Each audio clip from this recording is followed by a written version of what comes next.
Up top, I promise that this episode is not more politicized dribble. I hear it everywhere, every day, and I just will not make room for it on the show. Instead, we'll be discussing the candidates who are so often overlooked for jobs. Welcome to the Just Dumb Enough podcast, a show that acknowledges no one is always an expert by dispelling misconceptions with real experts. I'm your host as always, Colton Petrie. My guest today is David DeLong. David is on a mission to show the US, and by proxy other countries, that we do not have the labor shortage that we think we do, by introducing us to alternative options. For example, 1 in 8 adult men in the US has been convicted of a felony, and that history alone eliminates you from most job application software. However, a one-time offender with more than 5 years since release is statistically less likely to break the law or be arrested than any other employees in the company. So let's reevaluate this opinion with new data. Maybe you want more people with one-off convictions in your company since they're likely safer and less likely to leave your team since you've given them this chance. Let's hire the overlooked.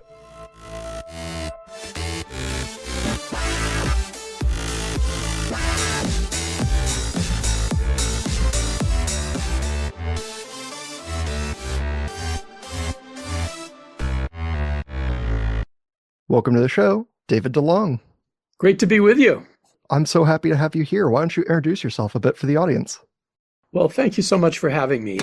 Colton, I'm a researcher, writer, speaker, and sometimes consultant that sort of spent his career helping people navigate the changing workforce and the changing workplace. I've written 5 books on covering a range of topics that deal with the aging workforce, what it's like to be an older worker.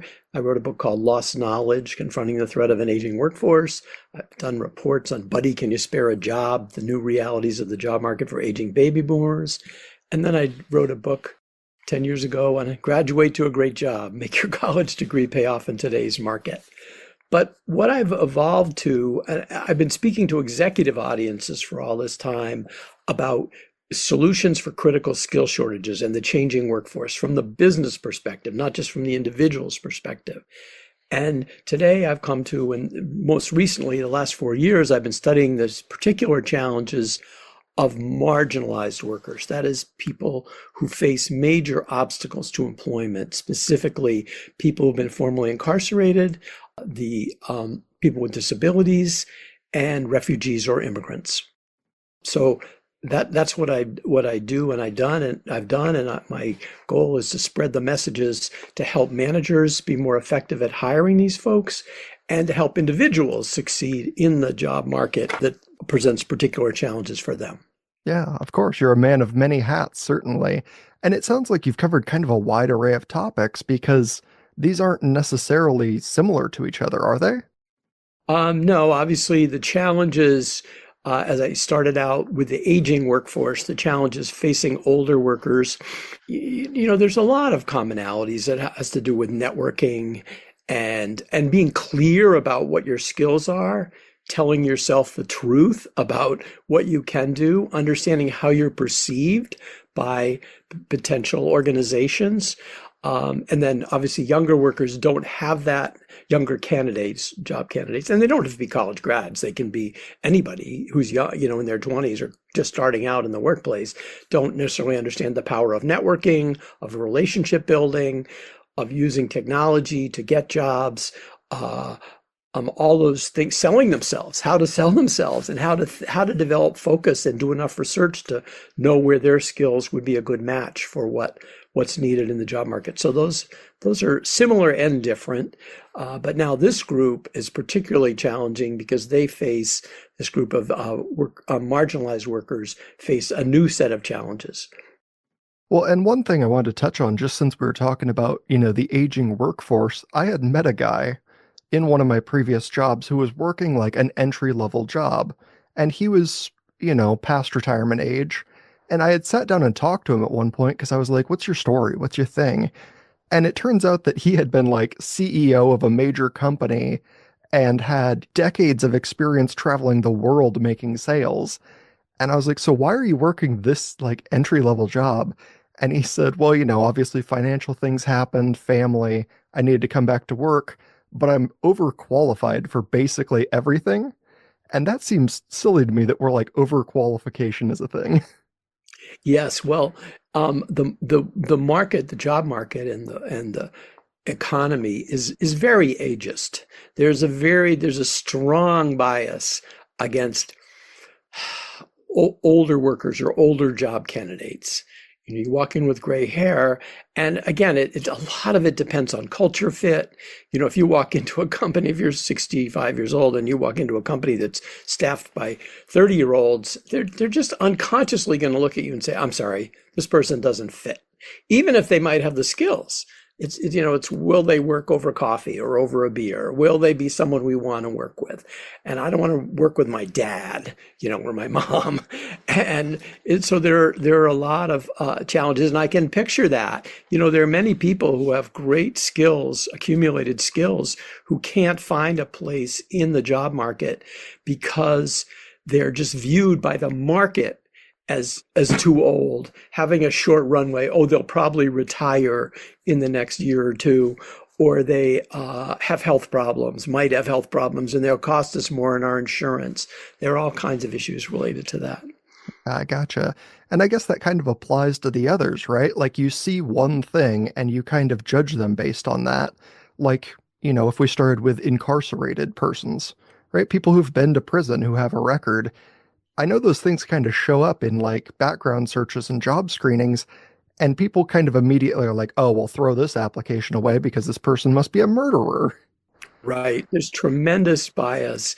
And in my book, Hidden Talent, How to Employ Refugees, the Formerly Incarcerated, and People with Disabilities, I found that, this is a book of stories of companies that have committed to hiring from these different talent pools. And when you start talking about the formerly incarcerated, often called second chance hiring. And by the way, the language I use, it's very important in this world of marginalized workers.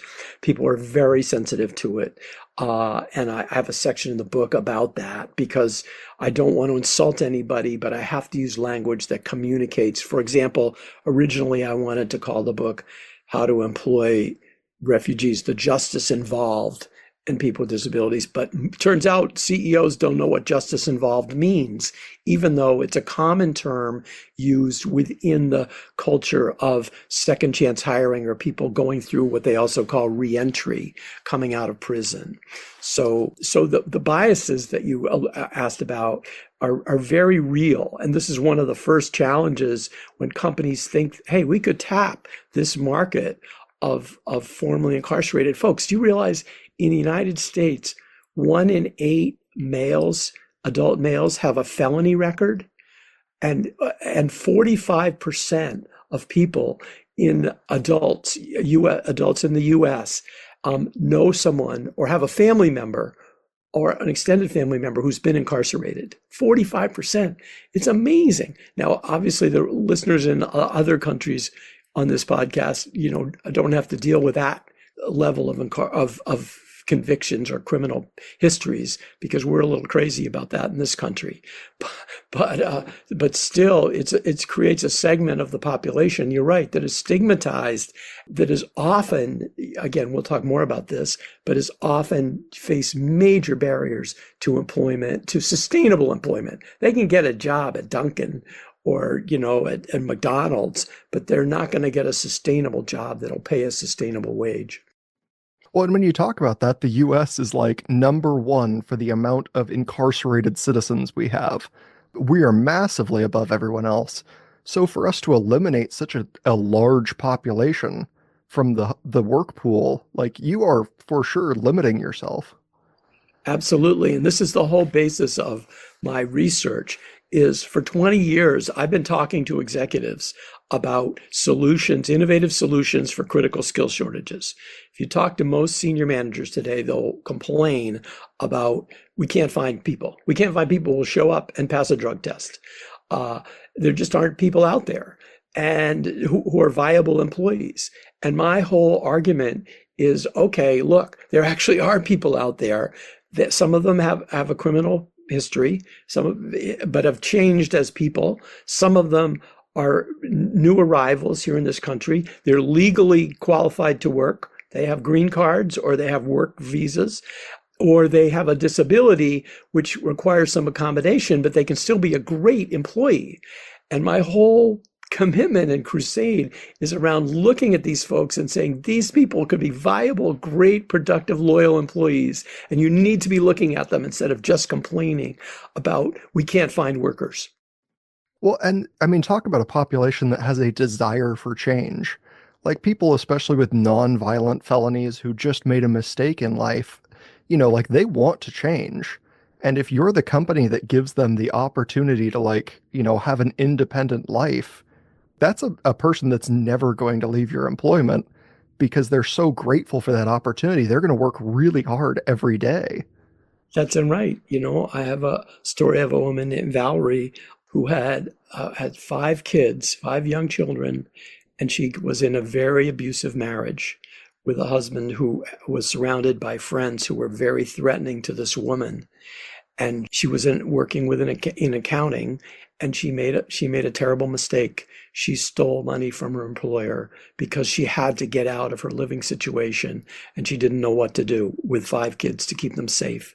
She stole money. You can imagine what happened. This all went downhill from there. She ended up getting arrested. She got put in jail. She was in jail for several years, for I think 5 years. And she, by the time she came out, she was so committed to recovering from that mistake. She would work 2 shifts, double shifts in the prison, just to develop work habits and a record and a work record. She also got into a program. This is in Arizona called Televerde, which trains women behind bars to sell high-end technology. And she was eventually hired when she got out by a company called Precisely, which is a descendant of Pitney Bowes, selling high-end cloud-based software, very sophisticated stuff. And she is so grateful for that job. She is not going to leave that place. All she wants is to be promoted, to move up and become a team leader in sales. And she just is so devoted to that company because of the opportunity they gave her. And people, I find, second chance folks, they're much more loyal just for the opportunity to work in a viable setting where they can develop and grow. Is there a good system for, when we're looking at second chance populations, if you're an employer or you're on the board to interview somebody, is there something you should ask versus I don't know what's legally allowed and what can kind of help you to screen people for oh, this is a multiple offender versus it was one time, it was a huge mistake, they've done all their recovery, they're here to work. That's a wonderful question, Colton. There's a thing in the U.S., and again, I have to stress that my research, is U.S. centric in that the laws might be different, and if you're in a different country, the laws may be slightly different. So I am not an expert in your country, but in the U.S., there's a thing called Ban the Box, which is a campaign that's been designed to allow, in certain states, it's not in every state, but it allows job applicants not to have to check the box that says, I've been convicted of a felony, which in a lot of situations for a lot of employers is a automatic screen out. You check that box and your application, usually nowadays it's online, of course, right? It just goes into a black hole. You're done. You won't be considered. But there is a campaign afoot in this country in a lot of cases to open up those, and to reduce those barriers, to say, look, if you had a felony more than 5 years ago or something, we're not even going to see that. We're not even going to consider that, because the research is very clear. Most recidivism, most reoffenses happen within 2 years of someone leaving prison. If they have not done anything for 5 or 7 years since they've been out, it's a non-factor. But again, the mindset is unfortunately in the culture that, oh, you have this stigma of a criminal past, you did some time in a prison, so you can't be a viable employee. And it comes back a little bit to the biases you talked about. Oh, we're going to be working with murderers. It's just crazy, but it's the way our mind works. And it's part of the process that businesses have to go through in order to work their employees through that, to understand this is not the case. These people are human beings. They made a mistake. We've done our due diligence. We've looked at folks, and so it's pretty emotional and pretty powerful. Certainly. Well, and the other one I've kind of heard about is that there is some people who have tried to walk that straight and narrow, and there's kind of a persistent police harassment that can happen. And I know some workplaces have been like, hey, I don't want to have to deal with this. Is that really like something that we see happening often, or is that kind of anecdotal to like certain people? I'm sure there's some truth to it. I was not doing research on that particular topic, but it would be very contextual also. If you're a Black man in the US, a person of color in the inner city or in certain parts of this country, yes, you might be more susceptible to that for sure. Whereas other folks, that would be a non-factor. But I have a story, in the book where a woman who's applied for a job, they do a background check on her, which was standard procedure for this company at the time, and it comes back there's a warrant out for her arrest, and the sponsor, the executive who was encouraging her to apply, knew enough about the system, said that's impossible. They know where she lives. They would have picked her up. This is a mistake. And now a lot of HR departments would have just dropped it. If they heard that, that would be over. They'd move on to the next candidate. But in this case, the sponsor said, no, you've got to check this out because this is not very unlikely. And so sure enough, an HR person went to the courthouse, checked into it, and the warrant was a mistake. So this poor woman could have been denied a job because of paperwork errors, by the bureaucracy. And these are the kinds of things and kinds of advocacy you need sometimes to get through the system, is you need that support from your employer to negotiate these bumps in the road. And I don't know if this is the case, but this seems like the most marginalized of these cases, like of these people that we're talking about. Because, there are certain things like you can't get certified in most healthcare. Like you can't even get the training if you have, a felony record. They're like, I know when I was a paramedic, I had to check a box that says I have not had a felony and I didn't have one since I last certified or whatever. Like I had to check it every time because they're like, it is an automatic disqualification just from being certified. So I mean, like applying to jobs is hard enough, but when you can't even get certified, like this seems like the hardest group to work your way out of.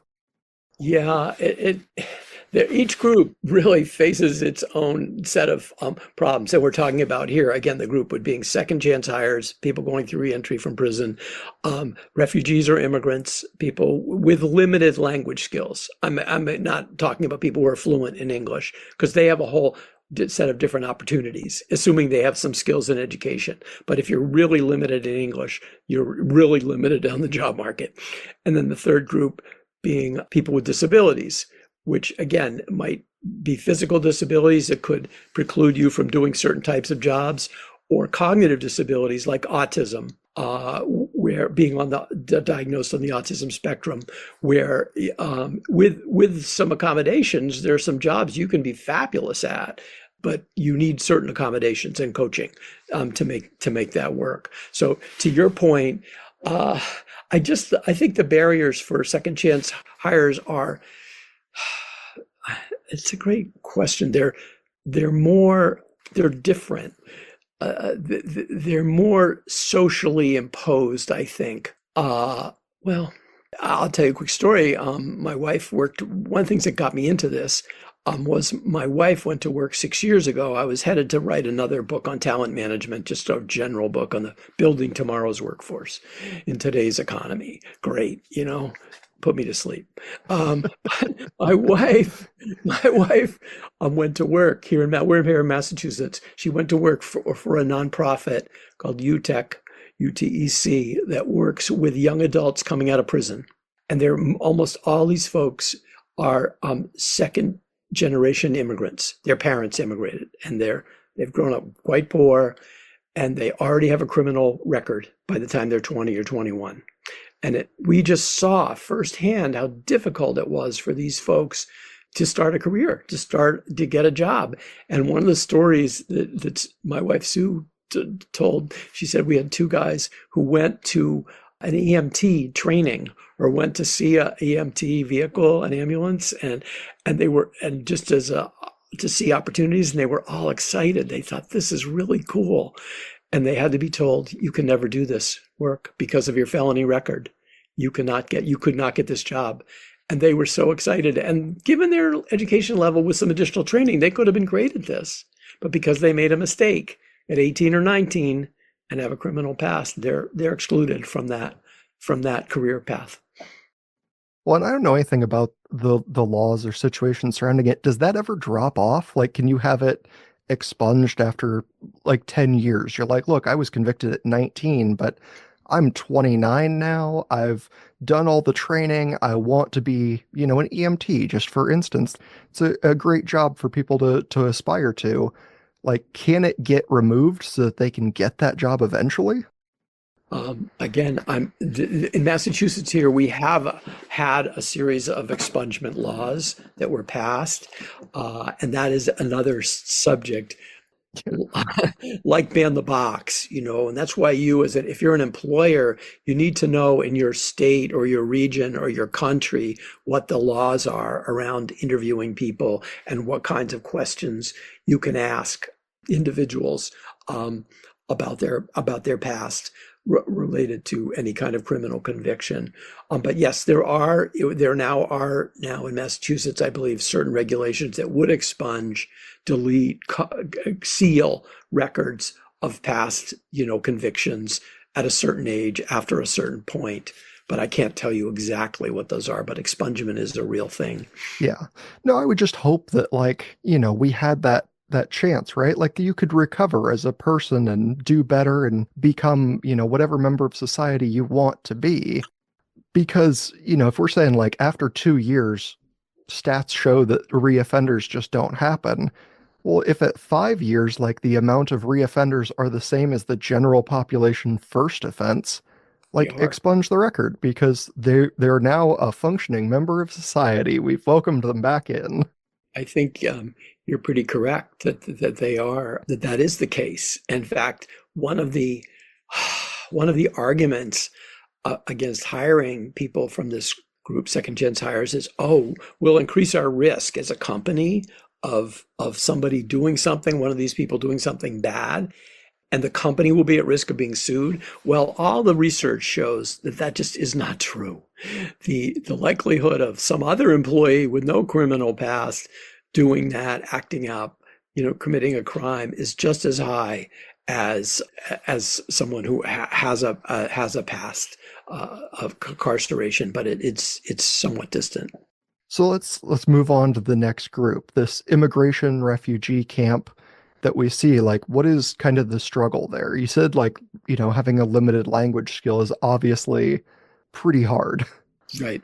Well, we have again, here in the United States, we have two issues, sort of two sets of issues that I want to, call out.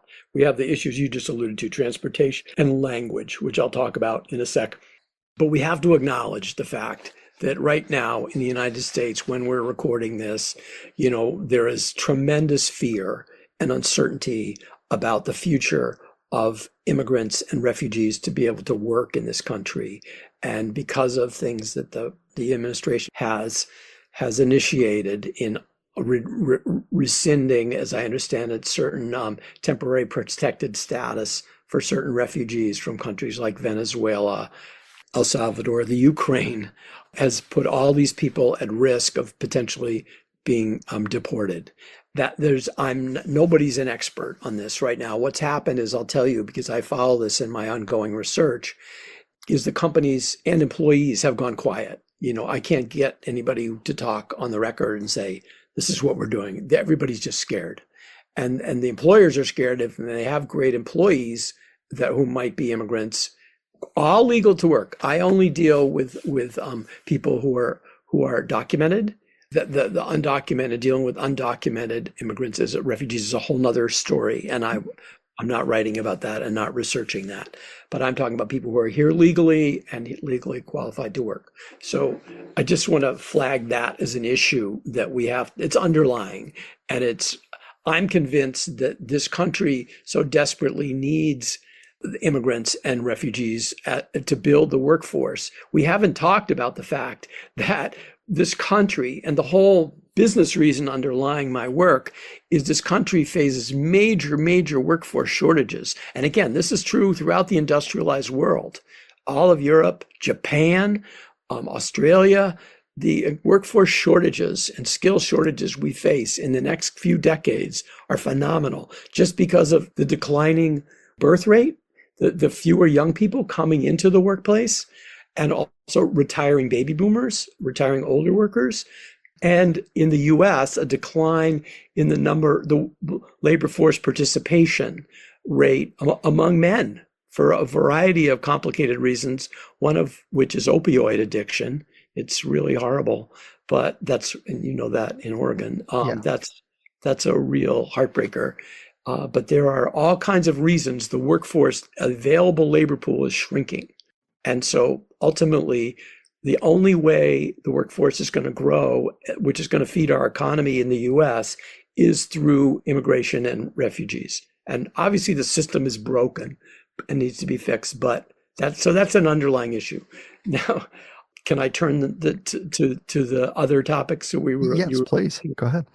So, assuming you have a green card or you're an employee, you're legal to work in Canada, Australia, Tokyo, Singapore, wherever, or Europe, assuming you're legal to work there, the issues are always language and transportation. Those seem to be the two dominant ones. Can we get people to work? Can they get from where they live to where the job is? Because they may well not have a license, and they may very probably don't have a car. And secondly, how much of the native language do they have? Let's say English for the sake of argument in this case, do they have in order to do the job? So employers have to really think that through and look at the jobs they're asking people to do and say, is this a job with a certain amount of limited English training? Could they do this job? And in many cases, the answer is yes, as long as it's not customer facing. Yeah, no, I mean, it seems like, the interpersonal interaction, right? Like if you're going to be a salesperson or you're going to be customer service, like you kind of need to have a pretty good grip on the language because we use very technical words and English is hard to start with. So like I could understand that being a necessity, but there's lots of jobs we have out there that I've worked alongside people. You don't necessarily need like to speak to anyone, like every once in a while you might need to communicate if you need something, but for the most part, like you could just go and do that job and you'd be perfectly fine. Right. But it kind of makes me think about that same thing we almost talked about with the aging population, where we said like, oh, well, they might only be here for a year or 2 years. Does having that green card, because we know like the immigration, to permanently immigrate to America is hard. And sometimes they require you to leave the country in order for your application to go through. Like, is that also a major concern for employers? Yes, it is a concern, and it's something. I have a story in the book about Boston Children's Hospital, which has invested a lot of energy and resources in training immigrants to work in their research lab as research operations technicians. It's a tough job in a hot, windowless place. They have a very hard time getting native-born Americans to work there.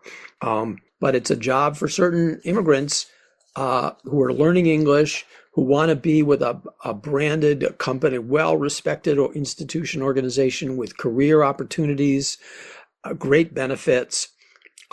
It's a win for them, and with training, and they get trained, and the part of the training is language. But But they told me at Boston Children's that sometimes people finish the training and then we find out, oh, their visa's up or something we didn't expect, or they have a sick family member at home and they have to go back to their country, their native country. There are these disappointments that come up. And yes, it becomes part of the, not game, but part of the process of living with uncertainty. And that's one of the deals with working with all these folks, whether it's second chance hires, people with disabilities, or refugees, immigrants, is you have to learn to live with a little more uncertainty about who's going to be disrupted, for a variety of reasons. And one of which, of course, is legal status. But gosh, if you've got an employee who's showing up every day, these people have incredible track records in terms of dependability and productivity in the right job. It's worth it, even though we know they may not, and, probably won't. The reality of the job market today is, particularly in entry-level jobs, people are not going to stay more than a year or two. So it's not like they're hiring people expecting them to be their lifetime employees. Right. Well, and we have some really weird rules, like as far as our immigration process works, and I'm speaking entirely anecdotally here, but I've seen it happen twice, where the first one was a man who owned a business here. He was a landscaper, owned a business in the US, was legally working in the US, married to a US citizen with children who are born here. And in order for his application to be approved and become a permanent citizen, he had to leave the country for 3 months. And they were like, the struggle all of a sudden to be like, hold on, he runs a business. He's got employees. We can't just put everything on the sidelines for 3 months. That's insane. Yeah. These are the stories, Colton, which I am not an expert in immigration law. I don't know who is. It's such a complicated thing. And I don't doubt your story for a second. And it's part of, again, the thing that it's one reason it's hard to have a neophyte HR department, human resources department, working in this area, because they need to be prepared or have access to resources to help them navigate some of these uncertainties around residency and visas and legal status. And again, that's only gotten more complicated here in the U.S. in the recent month. But there are just endless anecdotes of these kinds of stories that make no sense. Well, and especially if this is a great employee for you, it's really hard. You want to justify it, but if you have somebody that's going to be out of the country for 3 months just because they intend to come back, they're like, I promise I'm coming back. We don't even necessarily give that much leave time for, mothers who've given birth, and we don't give hardly any time to fathers who've just had a child. We're like, paternity time. Nah, get out of here. Go back to work. Right. Yeah. The folks at Boston Children's Hospital said you just have to learn to roll with this stuff. It can be really disappointing sometime, but it's just part of the process. But the reality is, again, Colton, there aren't other people you can hire in these jobs. So it's worth the risk, or worth taking the chance, because the benefits, and again, I can't stress enough, the business benefits here, it really is a win-win. The employee gets a job, gets a viable job, and the employer gets a good employee for whatever time they're able to be there, who shows up and is really productive. Well, and if your options are leave the position empty and hope you can compensate, or hire somebody that might not be there for all that long, it's pretty easy decision, realistically, if you just boiled it down to that. Much Right. less once you get this person trained and they want to move up in the company, once their English is, to a passable level, you now have a bilingual employee, which opens a lot more doors. If you're a company that does international business, congratulations, you've got a native speaker. Right. No, that's so true. There are so many benefits to the culture, the company's culture, of bringing in, these, again, quote, marginalized workers, these people who are not, you wouldn't normally bring in. I have a story in the book of a company, Clamco Products, in Ohio, manufacturer, that hired 9 Congolese refugees at once. Several of them were literally coming off the plane. They were totally new to the country, and they walk in the door, and the first thing they do is they're required by law to show them an OSHA sexual harassment video. I'm not kidding you. So these poor Congolese refugees who have come to work at this company are having to sit through an English language video on sexual harassment that they have no clue what it means or what it's telling them, but they're required by law to show them this first.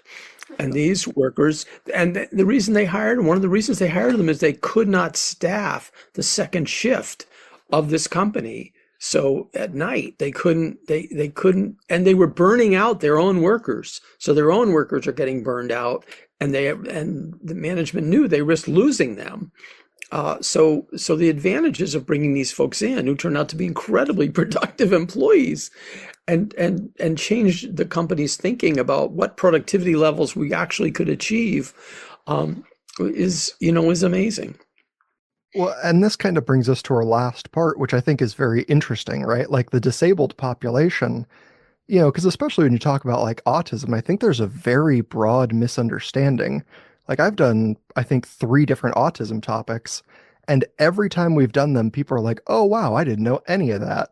And I'm like, "Yeah, I don't know how we get the message across there." There's a saying in autism that if you've met one person with autism, you've met one person with autism. Yeah. There's such endless variation in the symptoms or the capabilities of folks who've been diagnosed with autism. I'm very careful about the language. There's great disagreement among how you use the language in this field. Also, it's people with disabilities are diagnosed on the autism spectrum, and I try to be very respectful of that. Yet sometimes folks who are autistic will say, "Oh, just call me autistic." So there are very different disagreements about that. And I try to be respectful. Again, my goal is to help people and companies want to try to hire these folks. And that's how I make decisions about language, what language to use. But you're absolutely right. One example of this is there's a notion of high functioning autistics, level 1, to simplify this. And again, forgive me if you're listening, if you're an expert in autism, you know much more about this than I do. But the way I was taught is there's level 1 people with autism who could live independently, who can work independently. There, a bunch of them are working at Microsoft. Literally, there are many companies today, many companies today that hire folks, people with high functioning autism. It's just barely noticeable. But they have been diagnosed with that, and they need some accommodations, but they're incredibly productive. I have another story in the book of a guy who's what's called level 2, who needs a lot more coaching, but he still can be very productive employees. And this is a group that gets overlooked. They need more coaching, but boy, if you give them a job that's pretty rote, pretty independent, like this guy packs medical devices for Boston Scientific. He's on a production line and he just does his job, and he's very good at it, and he's totally committed to doing it. He shows up every day and he does it, and and he doesn't get bored. So, and then you'd have another level where people who really cannot work, so again, there are these different levels of autism. And again, forgive me, the landscape here is very broad. One thing, may I just say one thing about spectrums? In a sense, all 3 of these areas that we're talking about, not just people with disabilities, but refugees, immigrants, and second chance hires, all need to be viewed, folks in these talent pools need to be viewed on a spectrum. And I'll go back to the second chance hires for a second. There's a small percentage, if you look at that group of folks who have a criminal record, there's a percentage of them, and nobody has been able to tell me what it is, but let's say 10 to 20%, folks who had a job history before they went to prison. Maybe they got addicted or have substance abuse issues, and they committed some crimes and they went to prison. But they are committed, they are sober, they are on recovery, they are totally committed to going to working hard, and they have a family that loves them, and they have a stable household, they have transportation, and they just need a little opportunity and they will soar. So these are folks who barely need any help coming out of prison. Then you've got another group let's call it 25%, who need a little more help. They need some help with transportation and maybe some housing help. But they're totally committed to being good and to doing great work. And they'd love to they just need a break. And this is another group. Then you've got a third group who really need a lot of help. They may fall off the wagon, a few times along the way. Maybe they recidivate. And this is another group that we need to treat. And then finally, you've got a percentage, and I'll guess 20%, I don't know what it is, who, just are going to cycle back to prison. They don't yet own their crime and what they did. They're blaming the world, and they haven't, grown up about it and made decisions. And again, I don't have a firm number on the percentages there, but there is a range. The same would be for immigrants, and the same would be for people with disabilities. There's a range, and as employers, you want to be looking at those sort of top two groups, 50% at least, who are viable candidates for you and your business. And these are the folks we're looking at. We're not saying everybody out there is a viable candidate for your job. Sorry, you can see I have no passion for this. Of course, there's nothing there. No, I mean, and it really is like, you can't look at any of these and say like, oh, well, like we'll just use that level 1 high functioning autism as an example and say like, okay, well, that's automatically worse than any of my other employees that don't necessarily have a diagnosed disability. Because right now, and this is entirely just a story, but I'm watching Survivor, and there is a girl on Survivor named Ava who has openly said like, yes, I'm autistic, I have autism. And she is by far considered one of the like largest leaders to win the game, win $1 million. And they're like, oh, well, let's talk about her background. She's finishing like a master's in chemistry or engineering or something, and also plays on like a pro level hockey team. I'm like, okay, this person is a far better candidate for most things than I am. For sure. I mean, there's brilliance there. I mean, and just incredible capabilities. It's just there's some, I use the word quirky things that need to be accommodated or taken into account. Maybe the person doesn't deal well with bright lighting, or maybe too many people around talking at once is unsettling. Again, there's an infinite number of things that can set us off, but we all have those, so it's certainly not just folks with autism. Well, and that, it makes me think about this category as disability, because like there are so many, like that's a humongous category, because you could talk about people who, went to war and their disability is PTSD. They might be very open about it, and it might be a trigger that's never going to come up in your workplace. But it is technically like it is a listed disability. It's a condition. Right. We have different disabilities. And I mentioned this, there's disabilities that are disclosed, acknowledged in, say, in an employment interview, and disabilities that are not. You might be diabetic. You might have depression. Those are just two that pop to mind that you wouldn't share with an interviewer as you're applying for a job. And they may or not be relevant to your job. They may definitely not be relevant, but they're technically a disability. And again, I am not a disability expert, but my whole thing is helping employers understand what they need to do to take action, to tap into these talent pools, and also to help individual general listeners hopefully develop some sympathy and empathy and awareness. Hey, maybe this is a group my company or my organization's been overlooking. There's so many of what I already mentioned. 45% of people, adults in the U.S. know someone, have a family member or extended family member who's been incarcerated. 25% U.S. adults, I think it's 25%, have a disability that may or may not be made public or obvious. And 60% of folks in the U.S. count immigrants as a friend or a neighbor. So these groups are very much in your world.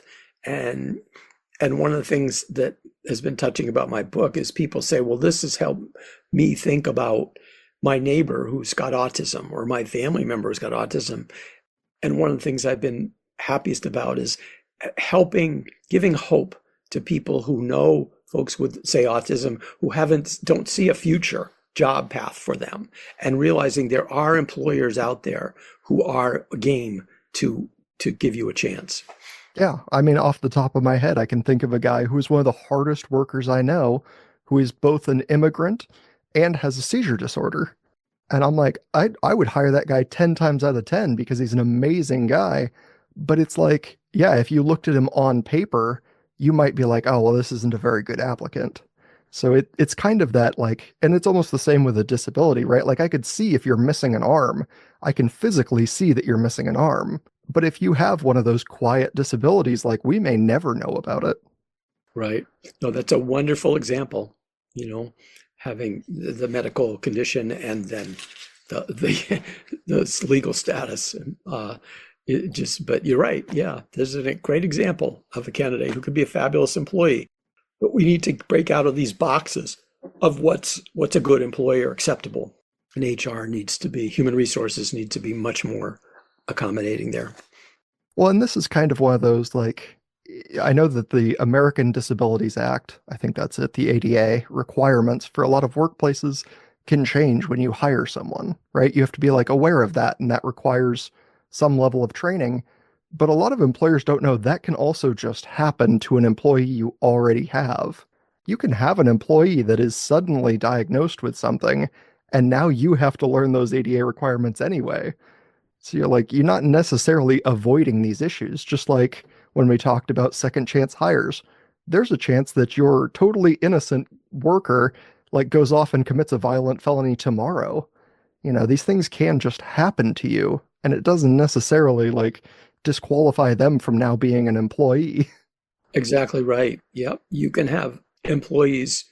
The Body Shop implemented a process called open hiring, which basically says they were having a very hard time.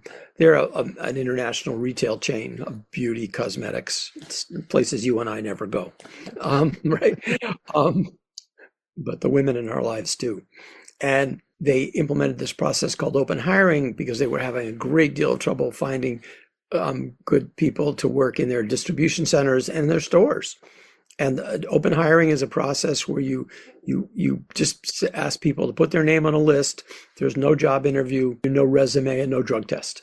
Basically, you show up for work, but the work standards are the same. We will train you when you show up, but we're not going to vet you. We're not going to spend a ton of money interviewing people and finding, somebody who comes and works for a week and then leaves. So the opportunities there are, it changed the culture, and it changed the way they even thought about hiring people. And so there was a lot of resistance initially from the existing workers saying, oh, we're going to be working next to murderers and rapists, right? You're going to send those people here. And, management is saying, no. First of all, companies get to decide what kinds of crimes will be allowed, they would hire, or their job candidates could have in their past. For example, one company that I studied doesn't hire people who have convictions for crimes against women and children.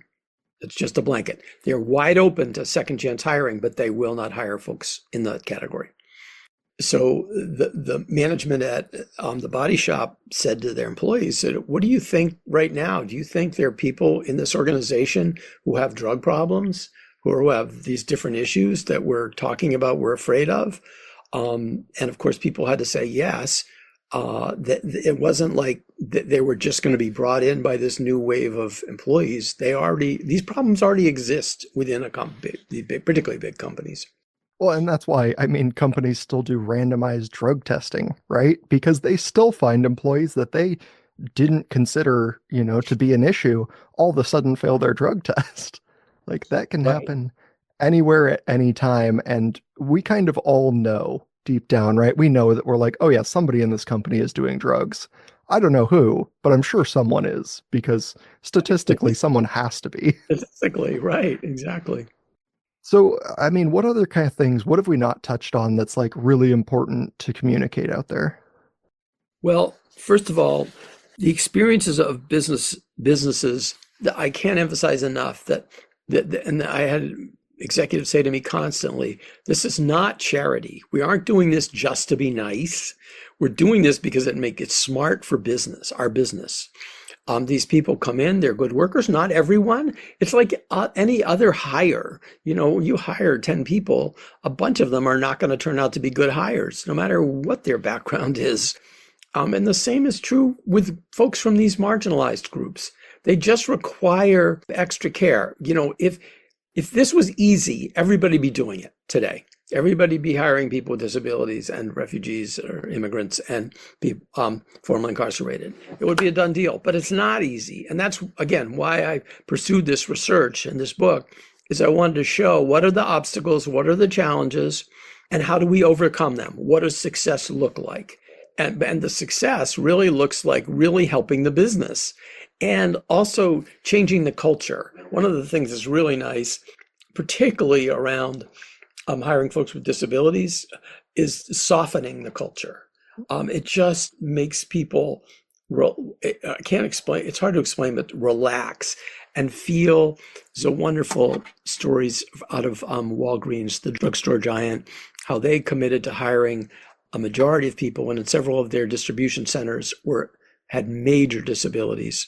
And it just changed the place completely, just the culture, the love and the support for people. And these people were held to very high productivity standards. This was not about just being nice. This was about maintaining a standard, but giving people a chance to work where you may accommodate them. Maybe you change the signage in the workspace so it has colors or animals to tell me what to do or where to go instead of numbers or words. There's certain accommodations like that. So that's one of the areas that I try to encourage people to look at, is recognizing disability is not equal inability.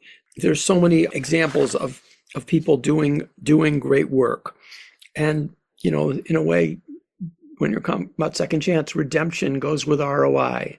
There's sort of this, giving people a second chance, can really pay off for the business. So I'll stop there. But again, you can see I'm passionate about this. Yeah, of course. Well, and this is kind of an exposure thing, right? Like the more people that see this, that go through these experiences, even if it's just a company you work at, starts hiring second chance employees, if you had the misconception that you're like, well, all of these guys are violent offenders, and then you get 3 new employees on your shift and they're all lovely people because they're non-violent offenders who made mistakes in their life, you're like, oh, maybe I was wrong. Maybe I had the wrong idea in my head this whole time. That's exactly right, Colton. Exactly right. It just changes us because we're not exposed to these folks, on a daily basis, and to have them in our lives and to see the battles and the obstacles they've had to overcome, the hands they've been dealt as individuals, what they've had to deal with, the trauma they've had to deal with. And we have to accommodate that, but it's just the joy and the satisfaction that can come from working with these folks can far outweigh the challenges in bringing them in. Yeah, absolutely. Well, this has been fantastic, David. Thank you so much for being here with us. I want to make sure people can find your book and your website and everything else about you if they're looking for more from you.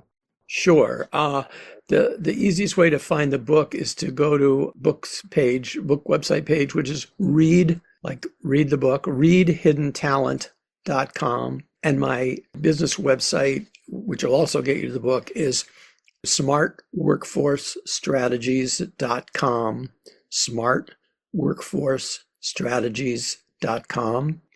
You can also order the book through your local bookshop, or you can find it with your favorite online bookseller, such as Amazon or Barnes & Noble. They all are carrying it. But it's been a great response so far, and I'd welcome communication with folks if I can be of help in getting this message out. That's my goal in life at this point, is just to spread the word, to help businesses think about the opportunities that can be created for these folks who face specific challenges in finding sustainable jobs and building a life that they will love. Absolutely. And I will put links to all that in the show notes so people can find them very easily. You don't have to remember how to spell anything. You know, me, I've got that very short-term memory about like, what was I doing on the internet? So just drop down in the show notes, click a link, it'll take you directly to it. If you do buy these, Amazon, Barnes & Noble, anywhere that has reviews, please leave good reviews for that. That is the biggest thing I can say for every one of our creative people out there. Thank you, Colton. That's absolutely the word. Unfortunately, getting Amazon reviews or Goodreads, whatever, are really immensely helpful for an author. Immensely helpful for an author. So thank you. Absolutely. And David, again, thank you so much for your time. I've appreciated this. This has been a blast. Colton, you're a master interviewer. It's been so fun to be with you and to share this message. And I sincerely hope it's helpful to some folks who get to listen to your podcast. So what do you think after hearing this? Would you advocate for any of the previous people to join your team? Why or why not? In ranking news, July is upon us, and the global ranks are as follows. Number 1, the United States, with Wisconsin, California, and Oregon at the top. Number 2, England of the United Kingdom. Number 3, Ireland. Number 4, Australia, with Queensland ahead for now. And number 5, Myanmar. A very interesting development so far this month. We'll see how it plays out. That's it for this week. Have a great week, a great weekend, and I'll see you all back here next week for another new episode. Until that next episode, pretty pleased to all those things that help the show grow, like rating, reviewing, liking, and subscribing. Also, remember you can reach out to dumbenoughpodcast@gmail.com or on any of the social medias if you want to reach me personally. But most importantly, stay dumb.